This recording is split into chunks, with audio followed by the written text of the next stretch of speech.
मैं अगले साथी हमारे मोहन जी को यहाँ पर आमंत्रित करता हूँ। मोहन जी आएंगे और आपसे अपने अनुभव जानकर बातचीत। मेरा नाम मोहन लोगाया है और मैं चंद्रालाल कनीराम बजाज फाउंडेशन में करीब 9 साल से कार्यरत हूँ। मेरी जर्नी भी ऐसी स्टार्ट हुई थी क्योंकि मैं भी एक मध्य प्रदेश के छोटे से गांव का रहने वाला हूँ, खरगोन डिस्ट्रिक्ट का। 2015 में मेरा बजाज फाउंडेशन से जुड़ा हुआ पढ़ाई के बाद में मैं भी कृषि किसानी से जुड़ा हूँ। मेरे परिवार में भी खेती बाड़ी होती है, पिताजी भी खेती किसान है और हमारे एरिया में मिर्ची कपास बहुत होता है। फिर भी मैं ऐसे एरिया में आया जो विपरीत परिस्थितियों से अवगत है, जैसे कि राजस्थान का सीकर है।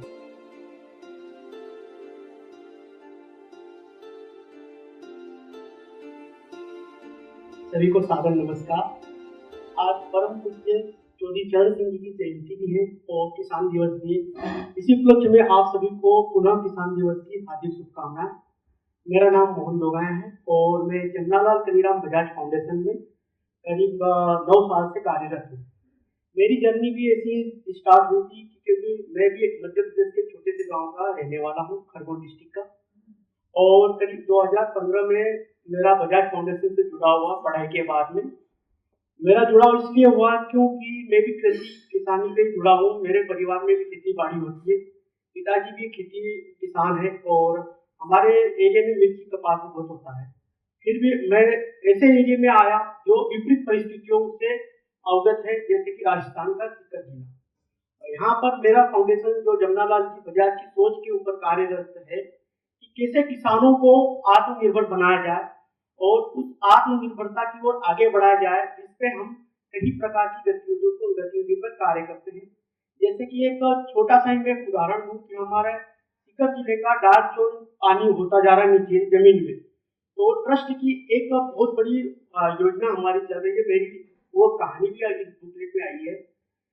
एक वाटर रिचार्ज की योजना हमारे यहाँ पर बहुत अच्छे से किसानों के बीच में चल रही है और कुछ साथीगण हमारे नवंबर में एक प्रोग्राम हुआ था, उसमें आए भी थे, जिसमें उन्होंने वाटर रिचार्ज के ऊपर जो कार्य है किसानों के ट्रस्ट के द्वारा एक बोरिंग होता है और बोरिंग के अंदर पूरा पानी बारिश का हम समाहित करने के स्ट्रक्चर बनाते हैं। इसी प्रकार से हम एक प्लांटेशन के ऊपर भी अधिक कार्य कर रहे हैं, जिसे प्रकृति को, जैसे सर ने पिछले वक्ताओं ने बताया था कि क्लाइमेट चेंज का कैसा असर हो रहा है। क्लाइमेट चेंज का असर हो रहा है कि भाई कहीं पर बारिश ज्यादा हो रही है, कहीं पर कम बारिश हो रही है, तो पर्यावरण को बचाने के लिए भी हमारी एक मुहिम चली है और किसानों के बीच में हम बॉडी मॉडल के रूप में कार्य कर रहे हैं। मैं ऐसे ही एक किसान की कहानी आपको बताऊंगा जो किस तरह से वो अपने बागवानी खेती की ओर आकर्षित होकर आत्मनिर्भरता की ओर बढ़ा है। ये लक्ष्मणगढ़ ब्लॉक के एक किसान है, रघुवीर सिंह जी डूडिया नाम के किसान है और वो 2018 में जब मैं उनसे मिला, वो एक केमिकल खेती करते थे। वो केमिकल खेती इसलिए करते थे क्योंकि उनको प्रोडक्शन ज्यादा चाहिए था। प्रोडक्शन के कारण वो केमिकल तो कर रहे थे, साथ में उनको कई प्रकार की बीमारियां भी होने लग गई, एलर्जी हो रही थी, साथ में स्किन की प्रॉब्लम होने लग गई, बच्चे भी बीमार होने लग गए। तो वो डॉक्टर से भी मिले, उन्होंने डॉक्टर को भी बताया ये चीजें, तो डॉक्टर ने उनके ब्लड की सैंपलिंग की जांच कराई, जिस जांच में उनको कई प्रकार के बारे में पता चला कि आपको केमिकल का असर हो रहा है। तो उन्होंने, किसान ने भी बताया सर मैं अपने फार्म पर केमिकल का ज्यादा उपयोग कर रहा हूँ। तो उन्होंने कहा आपको ये छोड़ना पड़ेगा वरना आपके परिवार में गंभीर बीमारियों से और सामना होगा। उसी दौरान मेरा उनसे मिलना हुआ, ट्रस्ट की एक मीटिंग हुई गांव में ही, उनके गांव में जैसे ही उनसे मिलना हुआ और उन्होंने जैसे प्राकृतिक खेती के बारे में हमारी चर्चा हुई पूरे गांव में आम सभा के रूप में, तो उनकी जिज्ञासा बढ़ी और हमसे वो संपर्क में आए कि सर मैं आपसे जो आपने जो चीज बताई वो मेरे पे लागू हो रही है, क्योंकि मैंने केमिकल के बारे में बताया किस तरह से बीमारियां होती है। दोनों का जुड़ाव ऐसा हुआ कि सर आप ये खेती मैं करना चाहता हूँ, मुझे इसके लिए बारे में बताइए। तो उनके मैंने यही कहा कि सर आप अपने खेत पर एक ट्रेनिंग प्रोग्राम का ऑर्गेनाइज कराएं, आपके खेत पे आके प्रैक्टिकल हम बताएंगे। उनको प्रैक्टिकल के रूप में मैंने, हम बजाज फाउंडेशन की टीम हम गए, जीवामृत के बारे में उनको जानकारी दी।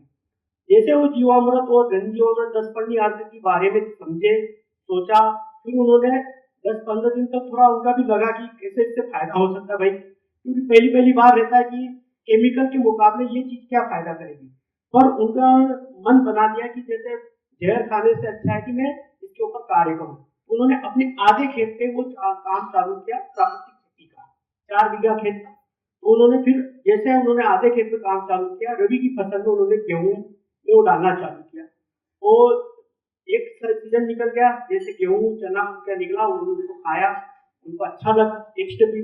उसके बाद उन्होंने 2018 में किन्नू का बगीचा पूरे 4 बीघे में लगाया।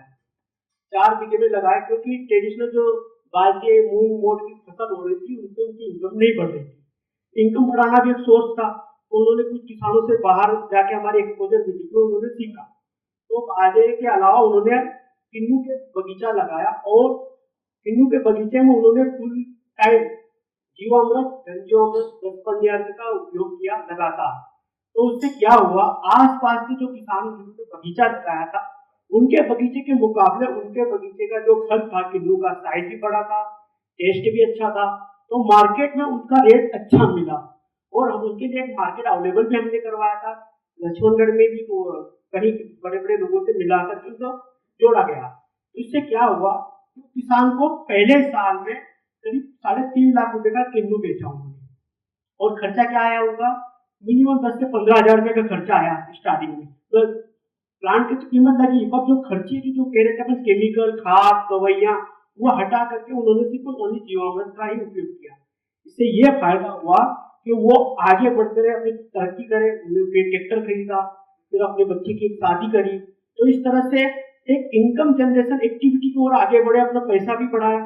फिर उन्होंने अपने खेत में इंटरक्रॉप करने का सोचा, बीच में जो फलों के सब्जियां लगाने चालू कर दी। तो सब्जियों का मार्केट भी अच्छा था। किन्नू के अलावा उन्होंने धनिया, मूली, गाजर, मटर इस तरह की सब्जियां लगाई और फिर उसके बाद में आसपास की होटलों में डायरेक्ट सप्लाई किया। ऑर्गेनिक के नाम पे उनका अच्छा खासा प्रचार हुआ। तो उन किसान को अभी ब्लॉक लेवल पे कृषि विभाग की ओर से 50,000 का इनाम भी मिला ऑर्गेनिक फार्मिंग के लिए। तो कैसे किसान अपनी आमदनी के साथ साथ अपने परिवार के भी सुरक्षा को बढ़ा सके, इस तरह से ट्रस्ट उसके लिए एक माध्यम बना। पर किसान की जो जिज्ञासा थी उस जिज्ञासा के अनुरूप उन्होंने काम किया। तो वो काम देख करके आसपास के गाँव में भी किसानों ने बागवानी के ऊपर अग्रसित होते गए। तो आज हमारे ट्रस्ट तरफ से करीबन 400 एकड़ का बगीचा प्लांट करवा रहे किसानों को। इसमें हम उनको मोटिवेशनल सपोर्ट भी कर रहे हैं ट्रेनिंग प्रोग्राम के साथ में हम एक वाटर रिचार्ज की योजना जो मैंने आपको बताई, उसमें भी हम करीब 1000 के समथिंग वाटर रिचार्ज बना चुके फील्ड में। इससे ग्राउंड वाटर भी बढ़ा है। तो मैं राजू सर से निवेदन करूंगा, क्योंकि मौका भी दस्तूर भी मुझे मंच मिला है, तो मैं राजू सर जो आए हैं पत्रकार जी, आप जरूर हमारी फील्ड में आए सर। वाटर रिचार्ज की योजना जो हमारी चल रही है, हम चाहते हैं कि हमारी जो वाटर रिचार्ज की योजना है पूरे राजस्थान में फैले, क्योंकि ये वाटर रिचार्ज योजना कॉस्टली भी नहीं है, मिनिमम बजट में कार्य अच्छा होता है, पानी भी जमीन में अंदर जाता है, ग्राउंड वाटर भी बढ़ता है, साथ में फ्लोराइड की मात्रा भी कम होती है, कंटेंट भी कम होते हैं। इससे यह फायदा हो रहा है लोगों को कि पानी के प्रति जो बीमारियां हो रही है उस बीमारियों को बचने के लिए भी जमीन का पानी जो वाटर रिचार्ज हो रहा है उससे उनको फायदा मिल रहा है। तो इस तरह से आप लोगों का पुनः धन्यवाद, और आप लोगों ने मुझे मंच दिया विकास संवाद संस्थान का, तहे दिल से बहुत बहुत धन्यवाद। Thank you. शुक्रिया मोहन भाई।